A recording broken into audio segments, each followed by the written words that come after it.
वाह वाह वाह वाह, धन्यवाद आपको है अखिलेश जी।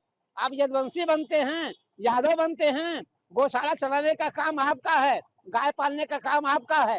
कृष्ण के वंशज होते हैं, आज हम गाय पाल रहे हैं, गौशाला चला रहे हैं, उनकी सेवा कर रहे हैं, तो आपको दुर्गंध आ रही है। हमको लगता है आप यादव नहीं है, केवल आप बनते हैं यादव।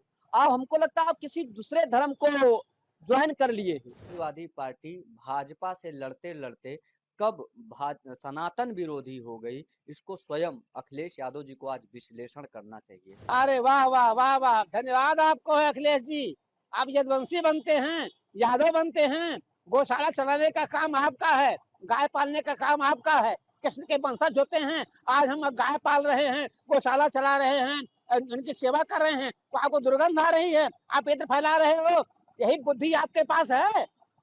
आप सपा के राष्ट्रीय अध्यक्ष बने हुए हो, गाय पालने वाले को, गौशाला पालने वाले को आप दुर्गंध फैला रहे हैं। आप जो है इत्र बेच रहे हो। कन्नौज, मुझे पता है कि इत्र में कितना घोटाला हुआ था, कितना आप लोगों ने किया था। आप सांसाई भाषा बोले हो, कभी राणा सांगा को उल्टा सीधा बोले हो, कभी औरंगजेब औरंगजेब की तरफदारी करे हो। अरे धन्य है अखिलेश जी, बुद्धि ठीक हो जाए। मैं तुमसे प्रार्थना करता हूँ, एक बार अयोध्या में आ जाओ, हनुमानगढ़ी में जाकर प्रणाम करो, राम जी को प्रणाम करो, अपने सैफई में हनुमान जी के मंदिर में जाकर प्रायश्चित करो, तुझे कोई माफ करने वाला नहीं है। जो व्यक्ति ये कहता हो कि गौशाला में दुर्गंध आ रही है, वह व्यक्ति यादव कैसे हो सकता है? तुम यादव कैसे हो सकते हो? तुम गोपालन कैसे कर सकते हो? तेरे पास बुरी बात देने के लिए, सुधर जाओ, सुधर जाओ। अब सत्ता पाने वाले आप नहीं हो।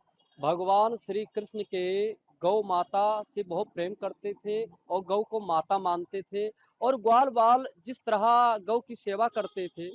और आज यादव समाज में अखिलेश यादव जी हैं, और उनको गौ के गौशालों से गंध की बदबू आ रही है। वो कह रहे हैं बीजेपी गंध सूंघ रही, हम तो इत्र और सुगंध फैला रहे हैं।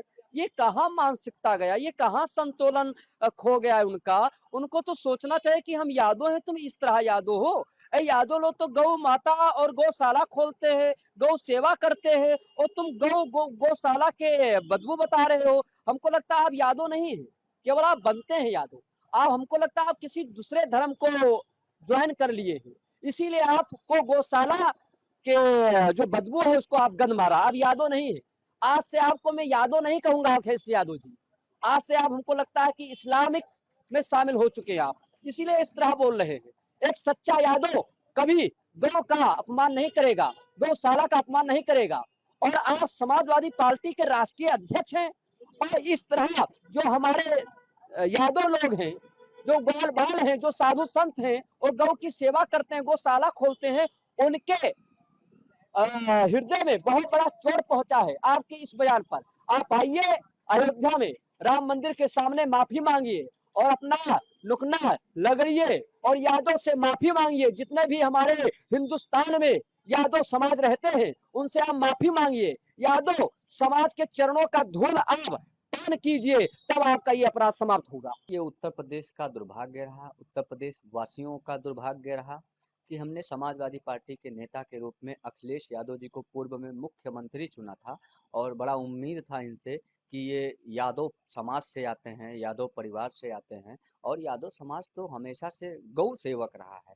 यादव समाज को तो गौ पालक कहा जाता है, गौ सेवक कहा जाता है, गौ रक्षक कहा जाता है। इस प्रकार की अपेक्षा नहीं थी कि जब सत्ता से बाहर होंगे तो इस प्रकार की बयानबाजी करेंगे। समाजवादी पार्टी भाजपा से लड़ते लड़ते कब सनातन विरोधी हो गई, इसको स्वयं अखिलेश यादव जी को आज विश्लेषण करना चाहिए। जिस प्रकार से वो साधु संतों के ऊपर अपमानजनक बयान दे रहे थे, प्रभु श्री राम पर अपमानित बयान दिया जा रहा था, अब उसी लाइन में एक कदम आगे बढ़ते हुए मैं मानता हूं कि ये सर्वाधिक यादव समाज को ही पीड़ा देने वाला बयान है कि गौशाला से दुर्गंध आता है। और भाजपा ने यदि गौ रक्षा के उद्देश्य से प्रदेश में गौशाला का निर्माण करवाया है, तो उस पर तीखी प्रतिक्रिया देते देते ये, भाजपा पर प्रतिक्रिया देते देते ये सनातन पर ही तीखी प्रतिक्रिया देने लगे।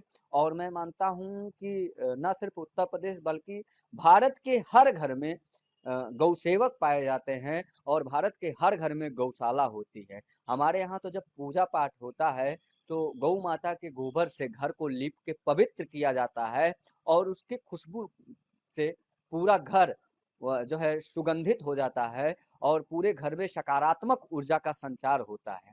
लेकिन दुर्भाग्य है कि ये तथाकथित नेता जिन्हें हम बड़े-बड़े पद पर बैठा देते हैं, वही नेता हमारी गौ माता पर, हमारे गौ सेवकों पर, गौशालाओं पर और उन राजनीतिक पार्टियों पर भी जो सनातन की कहीं न कहीं सेवा करने की इच्छा रखती हैं, उस पर तीखी प्रतिक्रिया देते हैं।